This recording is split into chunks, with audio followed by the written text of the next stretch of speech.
और चला के बढ़ते खबरों में, हजारीबाग पुलिस को बड़ी सफलता मिली। हजारीबाग पुलिस ने भाकपा माओवादी के वरीय कमांडर प्रद्युम्न शर्मा को गिरफ्तार किया है। 25 लाख का इनामी नक्सली है प्रद्युम्न शर्मा उर्फ कुंदन।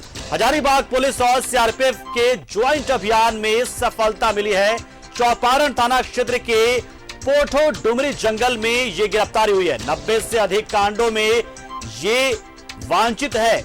मगध जोन में बना हुआ था ये बहुत बड़ा सिरदर्द। बिहार गवर्नमेंट में भी 50,000 का इस पर इनाम रखा गया था, लेकिन आखिर में हजारीबाग से इसकी गिरफ्तारी हुई है। 90 से अधिक कांडों में इसकी तलाश थी पुलिस को। बिहार में भी कई मामलों में इसकी तलाश थी, यहां तक कि बिहार सरकार ने भी इस पर 50,000 का इनाम रखा था।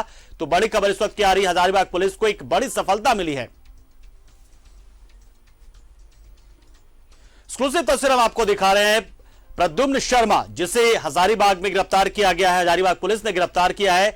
25 लाख का था इस पर इनाम। यहां तक कि बिहार में भी इस पर 50,000 का इनाम था, झारखंड में 25 लाख का इनाम था इस पर। और पुलिस को बड़ी सफलता मिली है। 90 के आसपास इसने वारदातों को अंजाम दिया है। नक्सली हिंसा को अंजाम इसने दिया हुआ है। कई तरह के कांडों में संलिप्तता इसकी रही है और पुलिस को लंबे समय से इसकी तलाश थी। और ऐसे में भाकपा माओवादी के इस कमांडर प्रद्युम्न शर्मा के गिरफ्तार किए जाने को लेकर एक बड़ी कामयाबी पुलिस मान रही है। तो लगातार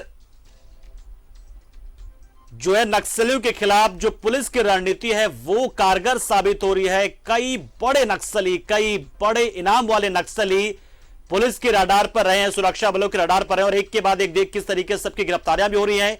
यहां तक कि मुठभेड़ में इनामी नक्सली मारे भी गए हैं, कुछ ने सरेंडर किया है और कुछ को पुलिस ने गिरफ्तार भी किया है। तो पुलिस को बड़ी सफलताएं मिल रही है अपनी एक रणनीति के तहत। जैसे पुलिस आगे बढ़ रही है, सुरक्षा बल के जवान आगे बढ़ते हैं, तो अपनी एक खास रणनीति के साथ वो आगे बढ़ रहे हैं। और इसी वजह से नक्सलियों पर शिकंजा कस पाने में लगातार कामयाबी मिल रही है इस वक्त।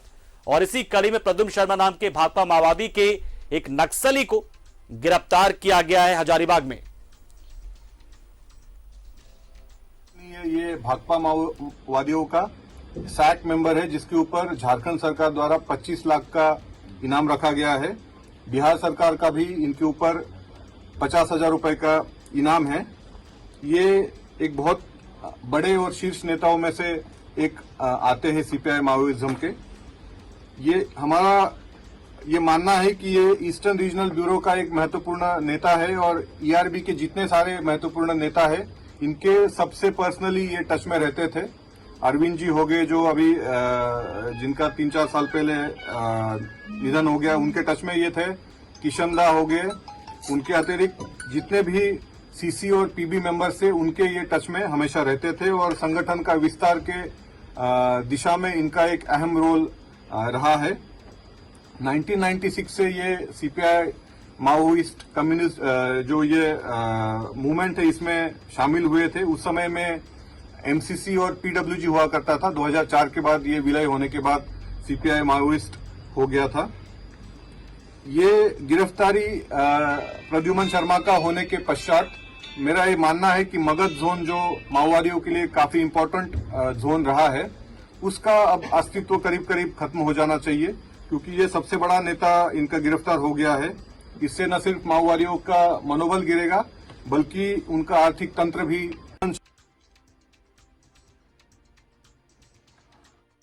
सहयोगी अमित का जो इस वक्त हमारे साथ फोन लाइन पर जुड़ चुके। अमित, निश्चित तौर पर एक बड़ी कामयाबी है। आखिर कैसे रणनीति बनाई पुलिस ने और किस तरीके से गिरफ्तारी हुई?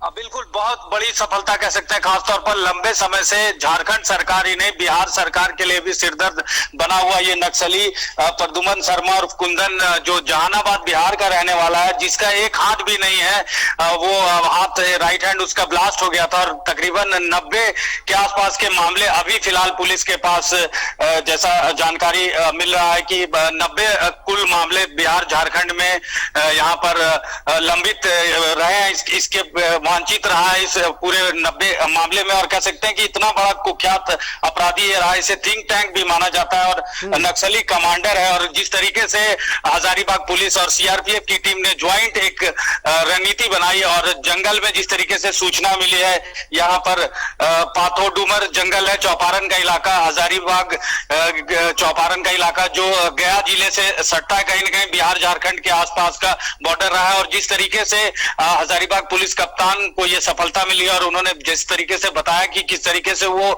इतना ज्यादा खौफ ज्यादा है कि उसके नाम से ही लेवी जो है वसूलने की पूरी तरह से एक कह सकते हैं कि पूरे मगध जोन में ये सक्रिय रहा है। और तमाम जो सरकारी और जो ठेकेदार रहे हैं उन लोगों से लगातार ये लेवी लेने का काम करता था। और रात में जैसे ही सूचना मिलती है और अहले सुबह जो है इसे पकड़ा जाता है। इसका एक सहयोगी हालांकि भागने में कामयाब रहा है, लेकिन ये चूंकि एक हाथ इसका नहीं है तो भागने में सफल नहीं रहा। और पुलिस जिस तरीके से इन घने जंगलों में सीआरपीएफ के मदद से ये जो सफलता मिली है काफी अपने आप में अहम है और मगध जोन में ये टेरर के रूप में जाना भी जाता रहा है। जी बहुत शुक्रिया अमित, इस खबर पर जुड़े आप, पूरी जानकारी आपने दी और बताया कि किस तरीके से पुलिस को ये कामयाबी मिली है, एक बहुत बड़े नक्सली को गिरफ्तार करने में पुलिस को सफलता मिली। बहुत शुक्रिया अमित, हमारे साथ जुड़े आप।